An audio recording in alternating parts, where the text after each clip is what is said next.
What's up, guys? In today's video, we're going to go over 20 minutes of expert Facebook ads tips. The reason why I feel like I'm qualified to go over this is because I'm currently spending about $30,000 a day with Facebook ads, and that's just with one of our products. We have multiple products that we're spending a very similar amount. So all in all, we're spending millions of dollars a month on Facebook with our own brands. This is not with client brands or with agency brands. This is literally brands that I own and operate myself. I have absolutely nothing to sell you. With that being said, let's jump right into it. Okay, guys, so there's 5 main points that I want to go over, but first let me backtrack and let's look at this at a high level, right? So when you're scaling Facebook ads, I look at it as a 3-legged stool primarily. So 1 is the actual button pushing that you can do within Facebook itself.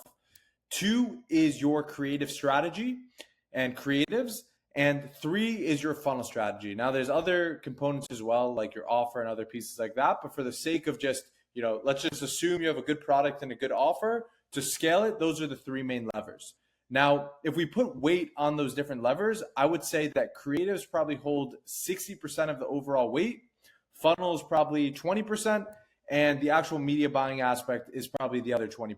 So all in all, creatives is the biggest lever that you can have to actually push your Facebook ads forward and to scale. So for the sake of this video, what I want to talk about is how you actually scale your creatives output. And to do that, you have to actually scale the creatives team. So I want to talk about kind of the fundamental pieces.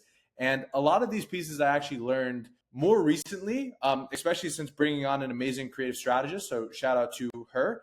But a lot of these points will help you identify what are the levers that you can actually scale and then how to scale it. So with that being said, let's cut the fluff and really just get right into it. Okay, so number 1 is SOPs being mapped out. So what I mean by SOPs being mapped out, so standard operating procedures, is making sure that if you have a process of how you make creatives, especially if you're involved in your own creative process, which for me, I know I've primarily been heavily involved with the creatives and the output of it. And if you're someone that's scaling on Facebook, you probably are as well. So you probably are playing a big role there.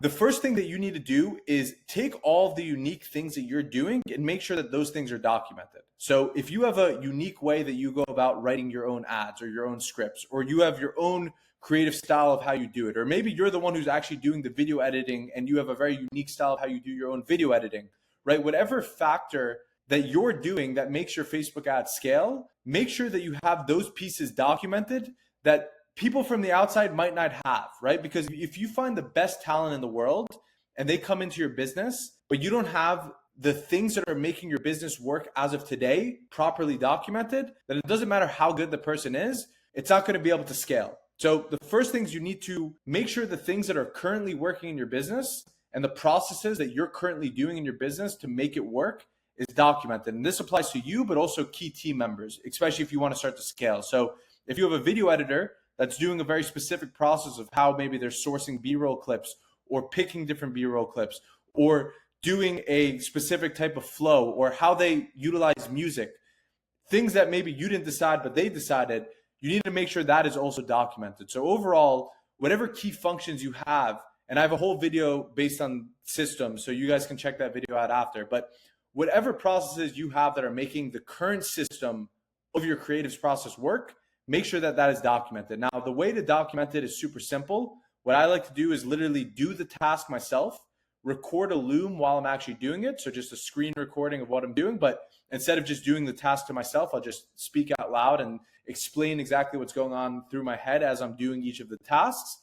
Then based on that, I'll literally plug that into AI because Loom gives you a transcript of everything. So I'll take the transcript, plug that into AI, say, can you make me a step-by-step procedure? That's 80-90% of the way there. And then from there, I'll just optimize the text a little bit to make sure that the process is fully documented correctly. That's how I get the SOPs mapped out.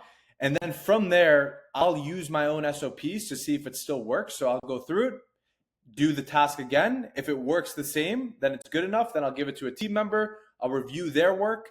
If I see that their work is good enough, now that's a really good SOP. You create a drive of it or a Notion template for it and just put everything in one place where it's organized. And now you have an SOP folder of really the key functions that your current system is built on. Now, you don't have to do this on everything, but you want to make sure that whatever the key functions, again, of your business are. So if it's your personal script writing process or creative briefing process or something, specific anywhere else, you have those pieces mapped out that are the things that are actually the most important to scaling your creatives. Okay, so point number one, SOPs mapped out. Hopefully that's clear. Now, number two is you need to start to track your creative hit rate. Now, what this means is just the percentage of creatives when you test them, what percentage actually work. So first off, you have to define what is working, right? What is a winning creative? So winning creative, I like to look at it from paired metrics. So the paired metrics that I like to use is either something on the return on ad spend side or the cost of acquisition side. So one of those two metrics. And the paired metric I'll have with it is the amount that it spends, because it's one thing if you get a 5 ROAS on a creative, right? But if it only spends $2, it doesn't really mean anything, right? So you need to know what is that floor level of spend that it needs to have at that desired return on ad spend to define that as a winner. Now, once you have the definition of what your winner is, it's understanding based on tracking how many creatives you're actually testing, how many of those meet those paired metrics of spend or return on ad spend / CAC, whichever one you want to actually use. You can use other ones as well. Those are just the ones that I personally use, but you can pick whatever, works for you to help you get your business desires. Tracking this number, start to track it as soon as possible. So that's point number two. Point number three is the quantity of creatives and how many that you actually produce. So there's two main variables to scaling your creatives. So one, it would be improving your creative hit rate. So if you can take your creative hit rate from, let's say, 2% to 5%, you're going to get a lot more winners, which is going to make scaling your Facebook ad account much easier. So hit rate is the first variable. The second variable is the quantity. And really what you want to have is both of these, which I'll touch on in just a second. But quantity is just how many creatives you produce. So the way that I pick the amount of creatives I produce is also a very simple method of how I go about it. So let's say I spend $100,000 a month. I want to show you how I would determine how many creatives I should be testing. So usually have a fixed percentage from the budget of what I would test. So for example, let's say I want to keep my fixed ratio at 20%, which is around the ratio that we go. It can fluctuate really between 15 to 20% depending on capacity, but let's just use 20 on creative testing over the course of the month. So how do we now take that to then define how many creatives we should be producing? So usually what I like to use is 1x, whatever AOV my creative is, that's usually the cutoff point. So let's say I sell a product that is $100. Then if I want 1x, that would be $100 of how much I'm willing to spend on a creative. But let's just say, for the example, I want to be a little bit more flexible and I want to invest $200 per creative. Okay. So if I want to invest $200 per creative, $200. So we're going to divide this by $200 and that would give us, I believe, 100 creatives. Wow. Fire mental math. All right. So 100 creatives and that would be 25 creatives a week, right? 25 creatives a week. So this is how I would determine the quantity based on my budget. Now, let's say I wanted to scale up to, let's just say $1 million a month and spend like what we're doing now, right? If I want to use similar ratios to this, essentially we're just going to add another zero here, right? So that would be $200,000 in creative testing. And if we have the same cutoff point at $200 per creative on the 200,000, that would just mean that we need to test 1,000 creatives a month instead of 100 creatives a month, which would mean we need to do 250 creatives a week instead of 25 creatives a week. So that ratio in terms of the 20%, that should be a fixed ratio of how much you're trying to test in creatives every single month. And the more that you want to scale, now you can start to predict how many creatives you're actually going to need to make. So that's super important for the next points to understand is the volume of creatives that you actually need to plan to be able to produce. That's going to lead us to point number 3, which is team output tracking, right? So based on the amount of creatives that you need to produce and the ones that you're going to start to project out of how many creatives you need to produce, now it's about understanding what your team's capacity actually is to be able to produce that volume of creatives. So let's use a few examples here, okay? Let's say your video editor can make 20 ads a week, okay? And 20 ads a week, it could be 3 variations, something like that. Let's say your graphic designer can make 50 ads a week. Let's say a copywriter can make 20 briefs a week. And let's say, creative strategists also can do 20 briefs a week. Okay, just to put this out there. These are completely make-believe numbers, obviously, but here's what you need to start to understand. So once you can start to track these different numbers of what each of these team members can actually produce, now you can start to understand how many of each of these team members you would need to actually reach those number targets, right? So let's just use the $1 million a month in spend. If that's our target, and this is the amount of creatives we need to produce a week, that means we need to do 250 creatives a week. So if we know our editors can only make 20 ads per week, then now we can start to determine 250 divided by 20, which would mean we would need 12.5. So we'll call it 13 because I don't think you can have half a video editor, but 12.5 video editors to actually be able to withhold that type of volume. Okay, so that would be if you want to do 250 actual creatives a week. Now, there's other things that you could also look at here, right? Because there's different hacks that you can do to actually, increase that output. Maybe it's using the same base of an ad, but doing different types of variations, right? And this would be also including the different types of hooks and things like that. So let's just say you can actually, get this to maybe 40 ads a week, because that's another thing that you can actually improve is figuring out how do you raise the output of each of the individual team members, because that's obviously going to save you a lot. Because if you could double that, then what you would need instead of, 13 video editors, you could probably get away with 6 video editors right now. So that's another high leverage thing, is understanding how to maximize the amount that each current team member that you have in your team can actually start to produce. And that can be by looking at it from different strategic lenses of, how are we viewing these ads? How are ways that we can try to maximize this type of framework to go into different angles or to go into different audience pockets potentially? How can you take the same work and leverage it in multiple different ways? That's a really good way to increase that output.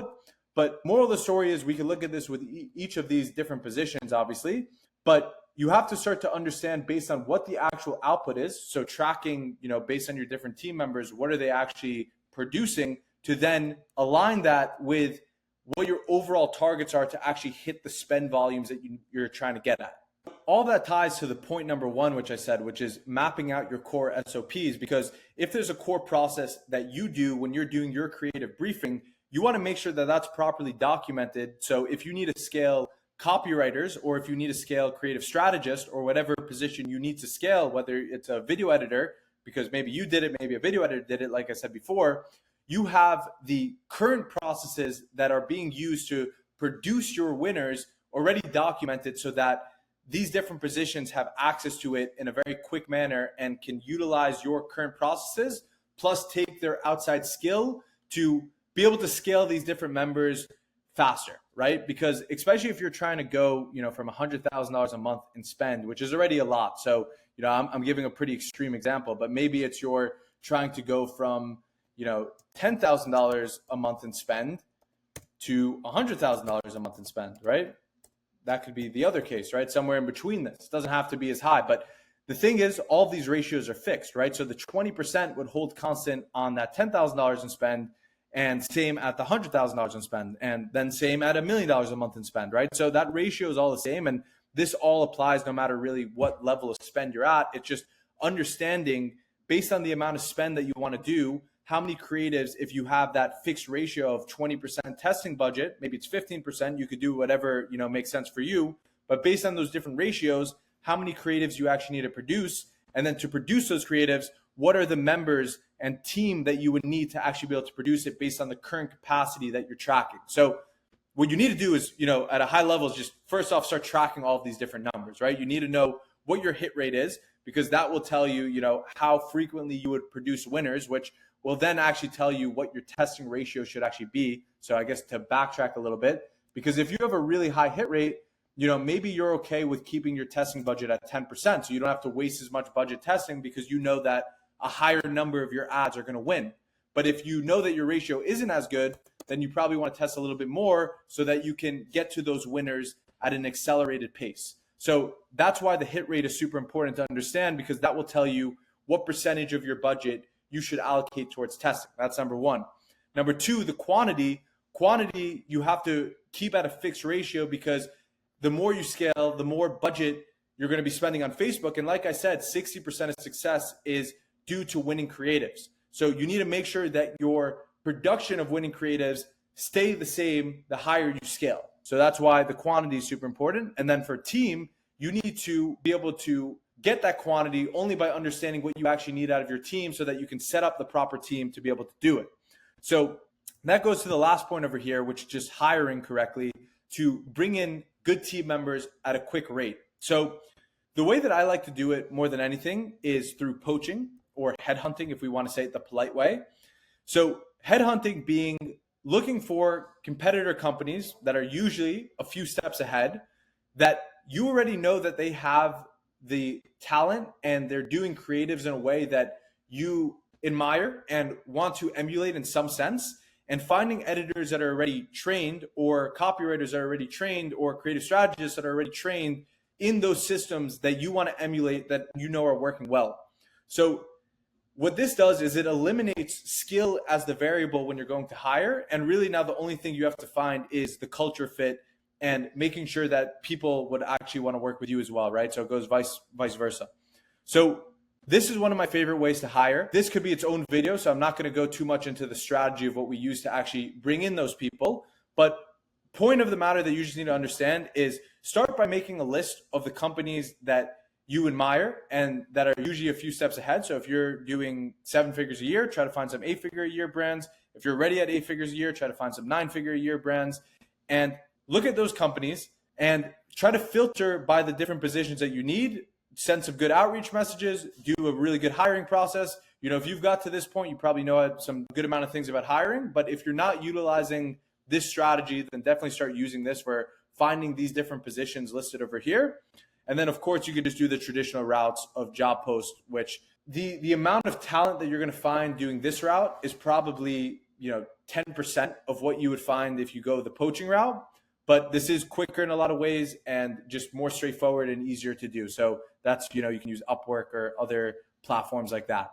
So all in all, to wrap up the 20 minutes of expert Facebook ad advice, the reason why I went over all of this stuff, which is really all oriented around scaling creatives output, is because, like I said at the beginning of this video, creatives is the lever that moves Facebook ads the most. So understanding how to actually scale Facebook ads from a systems and team perspective is what's going to allow you to surpass $100,000 a month in spend, get all the way up to $1 million a month in spend, and then eventually multi-millions a month in spend, right? So I think this is the most important thing. I'm looking at it from like the 80-20 rule, where creatives is that 80% of the results, per se, if we're not accounting for funnel, but between creatives and funnel, that's 80% of the results. And it's also a similar process of what you could do from a funnel perspective here. So a lot of that still applies. So these are the expert level advice that not a lot of people talk about, but what's actually needed to scale past certain numbers. So hopefully this was helpful. If you guys enjoyed, please comment below. If you guys have any questions, please comment below. Thanks so much for watching, guys.